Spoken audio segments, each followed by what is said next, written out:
Thank you so much for joining us again today on The Compassionate Couch. My name is Majda Adjola Ngwaira, and I am an occupational therapist. So last time we talked about getting hooked. And the first thing that we talked about is grounding yourself, where we said grounding yourself was being able to stand firm and plant yourself firmly in the particular situation that you're in. But today we want to talk about unhooking yourself from a particular situation, because even if you ground yourself in the storm or in the emotional tornado that you have in your life, you are not yet out of the storm. How then do you manage to unhook yourself from the storm? You have removed the rod that was holding you, and now you're left with the hook. How do you unhook yourself? The first thing that you need to do is to realize or notice that you have been hooked. How do you notice that you have been hooked? You need to look around you, look within yourself to say, okay, fine, I am feeling some type of way. How am I feeling? And I need you to look at that particular thing that you're going through with curiosity. How do you look at it with curiosity? You need to say, okay, fine. What is it that is going on? How did I get in this situation? What happened? What is happening around me in my environment that might have gotten me hooked in this particular situation?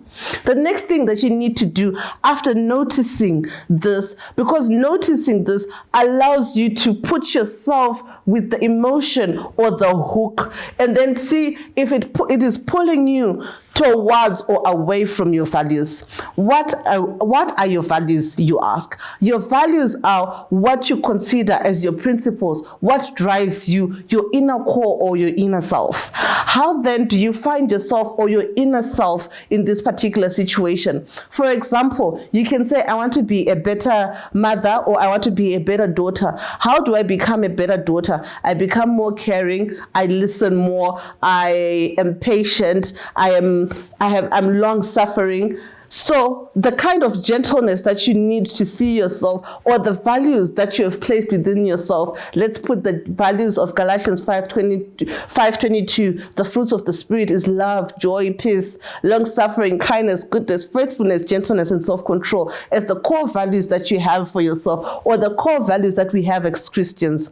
How then does anger deviate you from the core values that are here? How does sadness remove you from the core values that you have for yourself? These, we can call them away moves, because they're moving you away from your values and from your goals. This is what happens when you're hooked. They try to remove you or move you away.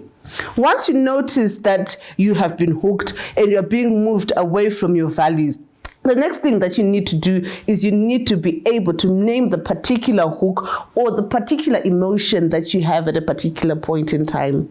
How do you name it? You say, okay, fine, I feel a pit in my stomach. Is it pain? Is it sadness? What is causing that particular pit? You feel a pain in your chest. Is it because you're angry at someone? So you need to realize and say, okay, fine, I notice that I am sad. I notice that I am happy. I notice that I am angry at this particular person. So if you're able to name the particular emotion that you have at a particular point in time, you allow yourself to feel the emotion. The problem most of the times is we do not allow ourselves to feel the emotion. By feeling the emotion, I didn't say that you have to act on the emotion. You don't need to act on the anger. You just need to allow yourself to say, okay, with every fiber of my being, I allow myself to feel, okay, fine, this is the anger that I have. This is the sadness that I have. What is causing this anger? What is causing this sadness that I have in my life? So once you're able to do that and say, and see yourself and notice the particular emotion or the particular hook that you have in your life, the next thing that you need to do is you need to refocus.